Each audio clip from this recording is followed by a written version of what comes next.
हाँ, शुरू कीजिए आप। शुक्रिया। हाँ। अच्छा, आपने आज नॉमिनेशन फाइल किया है, तो क्या क्या मुद्दा रहेगा आपका? देखिए, आज हमने बहुजन समाज पार्टी की ओर से, बीएसपी की ओर से हमने जो है नामांकन अपना जो है यहाँ नॉमिनेशन हमने किया है। और देखिए, हमारे मुद्दे जो हैं और दार्जिलिंग हिल्स जो है, खासकर गोरखालैंड को लेकर के जो है बहुत सालों से जो है डिमांड हो रहा है अलग राज्य को लेकर के। तो वो मुद्दे तो हमारे वो मुद्दे हैं ही। लेकिन मैं बता दूं आपको कि सिलीगुड़ी को जो है हम लोग जो है जिला बनाने का जो है मांग हम लोग करते हैं। हमारा ये डिमांड, ये भी हमारे मुद्दा है। और जिस तरह प्रधानमंत्री नरेंद्र मोदी ने हमारे गोरखा समुदाय को बरगलाने का काम किया है, मुंगेरी लाल के हसीन सपने उन्होंने दिखाए हैं कि गोरखाओं का सपना हमारा सपना है, और उन सपनाओं का अभी तक जो है कोई निराकरण, कोई भी जो है सोल्यूशन नहीं हुआ है। उनके जो सांसद हैं वो 3-3 बार सांसद यहाँ चुने गए, यहाँ के आवाम ने उनको चुना, लेकिन कोई भी चीज़ नहीं हुआ। सिर्फ कागज़ पे हर 5 साल पे गोरखालैंड यूटी या इस तरह का जो है कोई भी ना कोई एक्टिविटी चलती रही है। अब हम यहाँ की आवाम से आह्वान करते हैं, हमारा अनुरोध है गोरखाली से, हमारे और भी जो समाज के लोग हैं, कि आप लोग सोच समझ के अपना वोट करिएगा। और ये जो मुद्दे हैं, और मुद्दे पे ही जो है वोट दिया जाता है। तो शिक्षा है, कृषि है, हेल्थ सेक्टर है, बेरोजगार हमारे दार्जिलिंग हिल्स में सबसे ज़्यादा है। अगर कोई भी हमारा गोरखा समुदाय अगर बाहर दिल्ली बॉम्बे कहीं काम करने के लिए जाता है तो लोग सोचते हैं कि वो नेपाल से आया है, लेकिन ये लोग नहीं जानते कि गोरखा समुदाय भी हमारे इंडिया में रहता है और 1.5 करोड़ की आबादी जो है हमारे गोरखा समुदाय का है।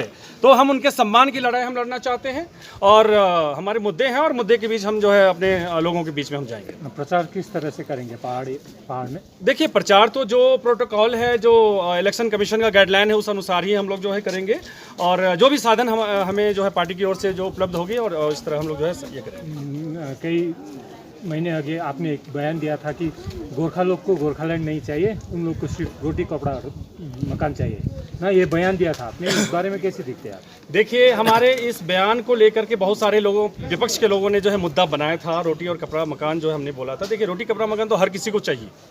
और बात रही गोरखालैंड को, देखिए मैं उस टाइम एनसीपी में था, शरद पवार की पार्टी में मैं था।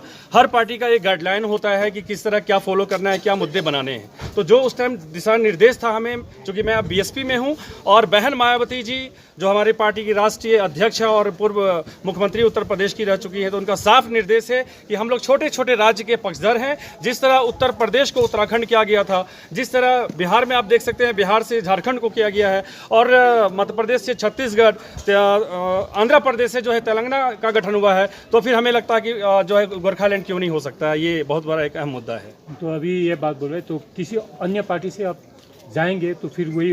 नहीं, देखिए, जाने के सवाल मैंने आपको बताया, हर पार्टी का जो सोच होता है, संविधान या जो भी आइडियोलॉजी अलग अलग होती है। भारतीय जनता पार्टी का आप देख सकते हैं कि भाई भगवा है उसका, तो वो हिंदू मुसलमान का दंगा फसाद कराने का काम करता है। तो हमारा मुद्दा अब यही है कि देखिए, भारतीय जनता पार्टी को मैं यहाँ जो है हराने का मैं काम करूँगा, और जनता हमें चुनेगी। क्योंकि देखिए, मैं युवा हूँ और मैं एक स्वच्छ छवि का इंसान हूँ। हमने सियासत 11 साल से मैंने आप लोगों के बीच में मैं रहा, आप लोग भी हमें अच्छे तरीके से जानते हैं कि मैं, हाँ, 1-2 पार्टी में मैं चला गया था। जो देखिए, सम्मान की बात होती है। अगर हमें बहन मायावती जी ने हमें सम्मान दिया है और अपना लोकसभा उम्मीदवार हमें बना के भेजा है, तो हम जो है मुद्दों के साथ हम जो है गोरखाली समाज और हमारे जो तराई डोवर्स जो है उनके साथ हम उनकी जो स्थानीय समस्या है उनको लेकर के हम लोग चलने का काम करेंगे, और जोर शोर से प्रचार का हम लोग करेंगे। बिल्कुल। आप ऐसे लगातार पार्टी बदल रहे हैं आप, तो आप कैसे ट्रस्ट करेंगे, जनता कैसे? देखिए, पार्टी बदलने की बात नहीं है। पहले गोरखा जन मुक्ति मोर्चा भी था, बिमल गुरु संचालन करते थे, उससे टूट करके जो है गोरखा जन मुक्ति मोर्चा पार्ट 2 बना। अनित थापा भी उसमें थे, अभी आज अपनी पार्टी चला रहे हैं वो। तो देखिए, आना जाना ये संभावनाओं का खेल है, आना जाना लगा रहता है। लेकिन मैं आपको बता दूं कि गोरखा समुदाय के साथ जो हमने पिछले बार बयान दिया था कि हम गोरखालैंड का जो है हम पक्षधर नहीं हैं, तो हमने माफ़ी भी मांग ली है, और आज भी मैं माफ़ी मांगता हूँ गोरखा समुदाय से खासकर, कि मैं आपके सुख दुख में काम आऊँगा। देखिए, हमने हमेशा गोरखा समुदाय के बीच में हमने काम किया है।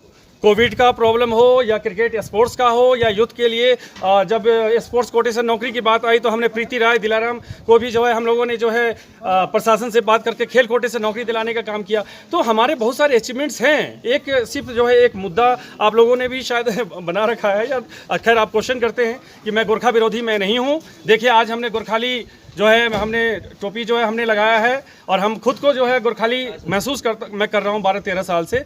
आप लोग अन्यथा में ना लें। हमारा मुख्य जो मुद्दा हमारा है, गोरखा समाज जो है उनको आइडेंटिटी मिले, उनकी पहचान मिले, रोजगार मिले, हेल्थ हो या जो भी सेक्टर है उस सेक्टर में वो आगे बढ़े, उनका तरक्की हो। जिस तरह प्लेन के लोग जो है, जो हमारे समतल के लोग जो है विकास जो है उनका होता रहता है, नौकरी मिलती रहती है, तो हमें भी गोरखा समाज की चिंता है और बहुत सारे मुद्दों के साथ मैं पहाड़ से लेकर के समतल तराई में मैं काम करूँगा। है ये चूँकि तैयार हमारा होने जा रहा है, शायद 2 दिन में 3 दिन में तैयार हो जाएगा। मुख्य लक्ष्य हमारा जो है वो गोरखालैंड गठन, ठीक है। और जो गोरखा की समस्या है वो गोरखालैंड इशू जो है उस पर हम लोग गंभीर हैं, हम लोग समर्थन में हैं। और तराई डुवर्स का जो आदिवासी हमारे हैं, कामतापुरी लोग हैं, उनको भी सम्मान की ये लड़ाई हम लड़ना हम चाहते हैं। और मैं आपको एक चीज़ बता दूं कि मैं नॉमिनेशन करने के लिए मैं यहाँ आया हुआ था, प्रशासन ने काफ़ी हमें सहयोग किया जो एक गाइडलाइन चुनाव आयोग का है। लेकिन कुछ पार्टी के लोग, मैं उस पार्टी का नाम मैं नहीं लेना चाहूँगा चूँकि इलेक्शन है, ये एक महापर्व है और ये इलेक्शन जो एक लोकतंत्र का खूबसूरती है। हमारे समर्थकों को बाहर में जान से मारने की धमकी दी गई। हमारा इंतजार किया जा रहा था कि वो आया है और वो टीएमसी का वोट काट लेगा। हाँ चलिए, मैंने नाम बोल ही दिया टीएमसी का। तो हमारा वो कोई मुद्दा इशू नहीं है। मेरी लड़ाई जो है वो समाज के लिए है, मुद्दों पे आधारित है। ममता से हमारी लड़ाई नहीं है, हमारी बीजेपी से भी लड़ाई नहीं है। मैं इतना बता देना चाहता हूँ, अभी जो मौजूदा जो सांसद हैं राजू बिष्ट, उन्होंने सिर्फ एज ए सांसद सिर्फ पटल पर जो है मामला उठाने का काम किया है। और प्रधानमंत्री कौवा खाली आए हुए थे सिलीगुड़ी जनसभा में, उन्होंने भी कहा था कि भाई मैं गोरखाओं के सपना के करीब हूँ। कितना करीब है भैया? आप तो सुबह शाम गोरखालैंड बनाते हैं, यूटी बनाते हैं, आप जो है इस तरह का खिलवाड़ करते हैं, एक अस्मिता से खिलवाड़ करने का काम कर रहे हैं। तो इसलिए देखिए 12-13 साल में मैं सियासत में हूँ, हमने आज तक एमएलए एमपी का चुनाव भाई नहीं लड़ा था। मुझे लगा कि मैं एक युवा हूँ, मैं कुछ करना चाहता हूँ समाज के लिए। लोकतंत्र है, लोकतंत्र की खूबसूरती है, इसलिए मैं उम्मीदवार मैं यहाँ बन के आया हूँ और मुद्दों के साथ हम करेंगे। लेकिन दूसरे दल के जो लोग हैं, देखिए हमारी आप लोगों से कोई दुश्मनी, निजी लड़ाई हमारी नहीं है। काफ़ी मैं सम्मान करता हूँ, अनिल थापा हो, विनय तमांग हो, बिमल गुरुंग को मैं सम्मान में करता हूँ क्योंकि हमारे वो आदरणीय है बिमल गुरुंग। और हमारी किसी से कोई लड़ाई नहीं है। ये महापर्व है, महापर्व में हम लोग जो है अपने अपने मुद्दों के साथ जनता के बीच में जाएंगे। जनता जिसको पसंद करेगी वो ही विजयी होगा, वही एमपी बनेगा, वही पार्लियामेंट जाएगा। बहुत बहुत धन्यवाद।